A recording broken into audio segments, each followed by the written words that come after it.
Hello, everyone. So, that's louder than I thought. So I was trying to think of what, I've been in a bit of a reflective mood, like when Dad asked me to do this. It's like, what was it like growing up, coming to church here? I was trying to think, what like is a good little anecdote to say? And actually, they all seem to revolve around food.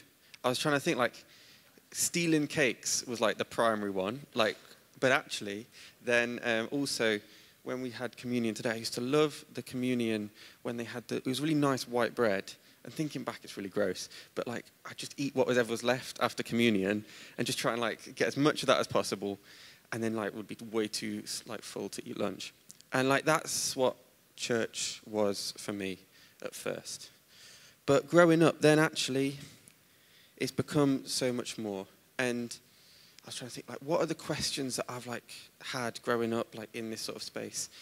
And I think it always came back to like, what does it mean to like have a resilient faith?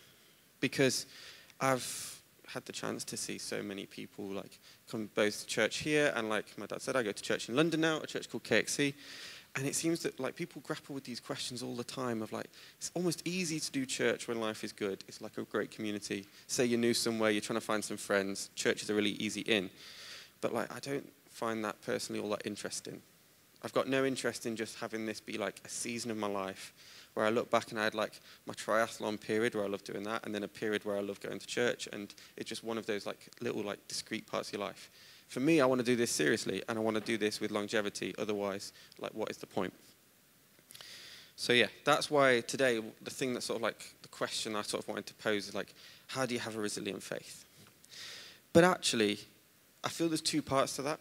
Like, life comes in different seasons, and like the big one is like, oh, resilient faith when like life gets hard. Like, that's obviously like, that's one thing, like, because we all have these like really tough moments. But then at the same time, there's like a lot of life is really mundane. And it seems actually a lot of the time people seem to slip out, in my experience of church, in the mundane as well. So it's like, what, there's these two sort of questions going on there. But to start a little bit just with like, life gets hard. I remember, no, that's not what I'm starting with. When I was growing up, and I'm not going to spend the whole time making this autobiographical, I find that that is one thing when people preach infrequently really bugs me, but I'm just going to do it a little bit, don't worry. It's very easy, I think, when you start out with faith to have this like chasing mountaintop moments. And, you know, we see in the Bible with the Mount of Transfiguration, like Peter and John, like they're desperate, or Peter's desperate to stay up there. And it's similar. I remember when I was 15, is sort of the moment I would say I became a Christian, whatever that means for someone who grew up always saying they believed it. But that was the first time I really encountered God for myself. It was a church weekend away. And I remember them saying, if you want to experience God, come and get prayed for. And going up to the front, getting prayed for, we got told to kneel down just so they could get around everyone. And I remember my mate next to me was like, he'd started crying. And I was just like really annoyed. I was like, how come he gets all this? And I'm just lying here feeling absolutely nothing. And then the person next to me on the other side, they were crying. And then just suddenly something hit me. And it was like this powerful encounter that I can't really explain in words that do it justice. And that was like the turning point. But then you come home. And I remember telling everyone at school, just being like, oh, have you heard about Jesus? Like that classic, like really overly enthusiastic 15-year-old, no nuance. And none of them ever came to church. But that's not enough. That's, you know, so how does it sustain? So yeah, those are the questions that we're sort of opening with today. I then wanted to just pull us to the prodigal son story. And Luke 15, and I've not got this on slides today, so I'm just going to read a few bits. Jesus continued, there was a man who had 2 sons. The younger one said to his father, Father, give me my share of the estate. So he divided his property between them. Not long after that, the younger son got together with all he had, set off into a distant country and squandered his wealth with wild living. After he'd spent everything, there was a severe famine in the whole country. He began to be in need, and so he went and hired himself out to a citizen of that country who sent him to fields to feed pigs. He longed to fill his stomach with the pods that the pigs were eating, but no one gave him anything. This feels like a person who's having one of the tough moments in life, very detached from the father. And now I just want to sort of skip towards the end. He's come home. A lot of us will know that, you know, they embrace with the father, very celebratory moment. But then someone turns to the older brother, and he's like, "Your brother has come," he replied, "and your father has killed the fattened calf because he has him back safe and sound." The older brother became angry and refused to go in. So his father went out and pleaded with him. But he answered his father, "Look, all these years I have been slaving for you and never disobeyed your orders. And you gave me never even a young goat so I could celebrate with my friends. But when this son who has squandered your property with prostitutes comes to your home, you kill the fattened calf for him." And frankly, as has been said many times, like this person, the older brother was just as distant from the father. And actually, neither of them have maintained a relationship with any resilience with the father. I've always sensed that there's this strange, it's less extreme, like dichotomy that you have to choose between as a Christian. Sometimes it feels you've got your lukewarm like faith, which meanders off and you end up like the younger brother, or you've got like the really like extreme, intense Christians who like they do a lot to make you know what they're doing, but actually it can sometimes feel like it fiddles, like drifts into performatism.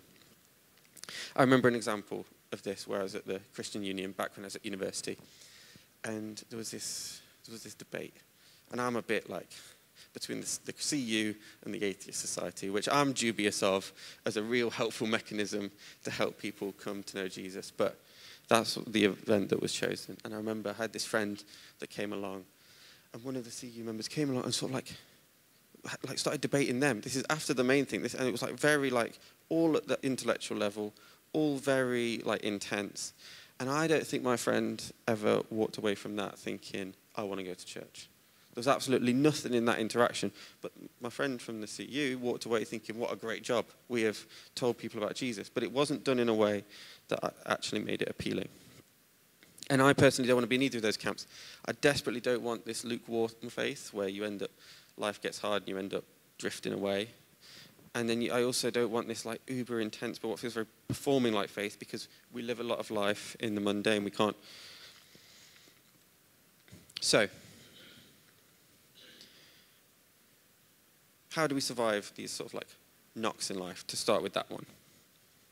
The COVID pandemic hit everyone very hard. And like that feels like a good example to give, because whilst you can give loads of them, that's one we can also relate to.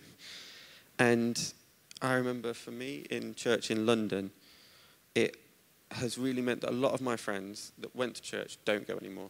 Like that is like a real line in the sand where I've got numerous friends who just don't actually come anymore. And I think it's partly because one of the differences, because I did a bit of lockdown here and a bit in London, one of the differences is geographically we're very spread out. So it meant that it was just harder to connect with people if you were living on your own. In a flat share with some people you don't get on with so well, and then you're 20 minutes on the tube away, that was even harder to connect. Also, people, I think in the phase of life we're in, spent more time coming between wherever home was to get out of London and then back in London. It just meant a lot of people like didn't have a faith that could survive that period. And I think it was fascinating how actually community is so vital there. It seems so obvious and so unenthralled, like as an answer, but like to survive the knocks in life, it seems actually having people around you is one of the things that is really key. And then when we talk about not getting between the mountaintop moments, the mundane, like not just surviving the crisis of your life, having a faith intact, but also being like resilient in the long term, it seems, again, community is kind of vital. My church in London is called KXC, and the way they sort of like, you know how you have your vital information nights? They'll throw out a Vision Sunday, because I love a bit of branding. And on a Vision Sunday, they'll often put up this metric on the screen that says, come, belong, serve, give. And they're always having this slogan of like, if you want to engage with church, this is it. These are our 4 ways. You know, come on a Sunday. You want to belong to a hub. You want to serve in a team, and you want to give to the church. But they'll put the percentages.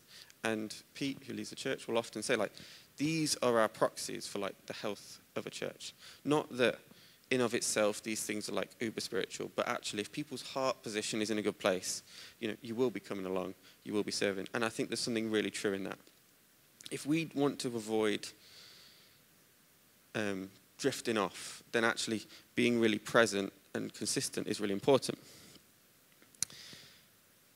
But hearing that, the pushback I would be giving me at this point is, well, are we not really at risk of becoming overly like the older brother? It's not enough just to turn up every week and resent that. Because the father gave the pushback and said, my son, the father said, you were always with me. Everything I have is yours. But we had to celebrate and to be glad. Because this brother of yours was dead and he's alive again, and he was lost and is found. And that would be something that I'd be petrified of. What is the point sitting here every week for years on end and then ending up feeling bitter when someone else walks through the door because they've not worked as hard as you? Or something maybe less extreme, but that it's this balancing act of wanting to radical consistency seems to be something really valuable, yet you don't want to do it in a way that leaves you feeling resentful. But I think so far everything I've said feels very inward looking. And that is part of the problem. And I think I want to make this uber practical, because I always find when preachers are a little bit too up here, I find myself thinking that's nice and all, but what is the point? So I have basically said I think there's two we want to focus on. When we do it together, how do we do it? And have a faith that's resilient, but also the importance of doing it alone. When doing it together, I think of the friends I have in London and when it's worked really well and where people have really been faithful through really tricky times. And the answer those are the people I always actually have found in my hubs. It's, again, seems real simple. And the issues that they face, I was thinking what are the big prayer requests that people are always throwing out? And it's housing. Most of my friends will move every year. Jobs. I've got a lot of friends who they're in that phase where they're moving from uni to their first job, and if you don't have a job, you lose London, you lose your life that you've built. And for the last few years of my life, there's been a lot of friends that are doing exams. Those are the big ones. And then there's also the intangibles, chronic loneliness, chronic anxiety. Those are the ones that people would throw out in my life. But I don't know, it might be different here. But actually, we weren't built to do a faith journey alone. And I actually have never seen anyone pull it off. And that's why I think COVID partly had so many people struggling with faith. And I've got to say, one of the things that I noticed is you used to call them life groups. And it wasn't long after I joined KXC and I started to, whenever I'd come home, there was a few little, I'd hear things, and I'm like, oh, I wonder where you got that from, Dad, in your preaches. And he'd been listening to some of the podcasts.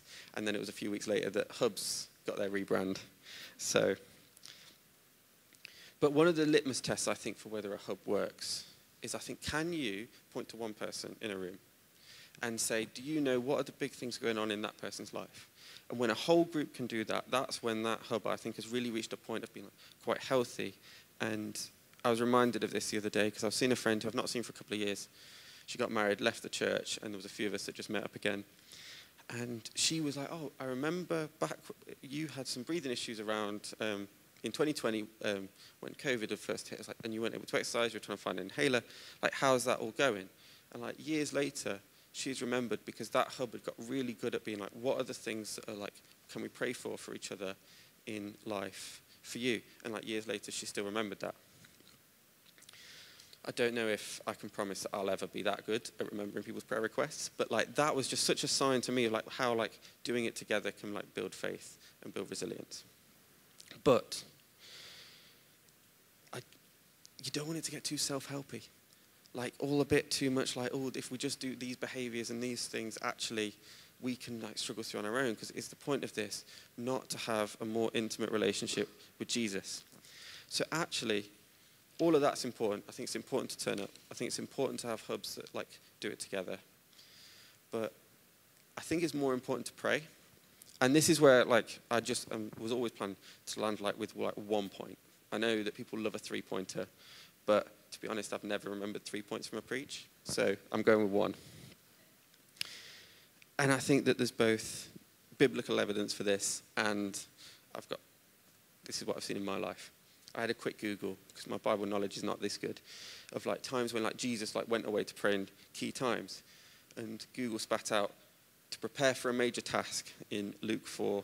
This was just before he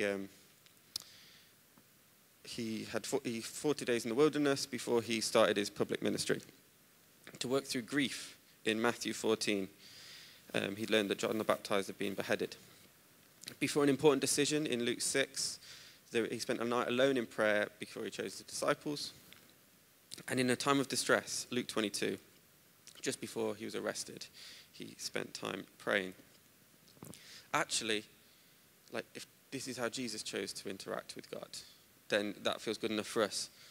But also, it's more than just that. Like you look at Moses in Exodus, when he spent time coming down from Mount Sinai with the 2 tablets of the covenant law in his hand, he was not aware of the fact his face was radiant because he'd spoken with the Lord. So like it has like a profound effect on us when we engage with God. And even that though, what does it mean to have more prayer in our life? And for me, that's the bit I'm always left with. And I've heard one thing that I've actually been able to implement in all of the hours of preachers I've ever heard. But actually it was in a book, Pete Gregg. Because actually, a lot of the time we don't feel like praying. A lot of the time it's hard work, especially if you want to have like a really, like, if you think, oh, it needs to be spiritual, it needs to be like intense. I'm trying to like have a more intimate relationship with Jesus. And he talks about having like a space in your house or a route that you walk or something. We'll go with a chair. Have a chair that you can sit in. And it's not that that chair is in any way profound or spiritual or holy. But what it allows you to do is when life is hard or when life is mundane, is it allows you to go and to start the act of engaging with God physically before you're necessarily emotionally in that headspace.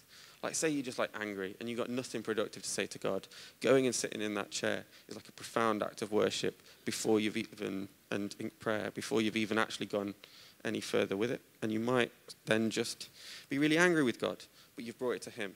And you can start with the physical act before you have to say something like particularly like intelligent. So for me, that is the one note of advice that I'd want to leave people with. It's like, where does prayer fit into your life?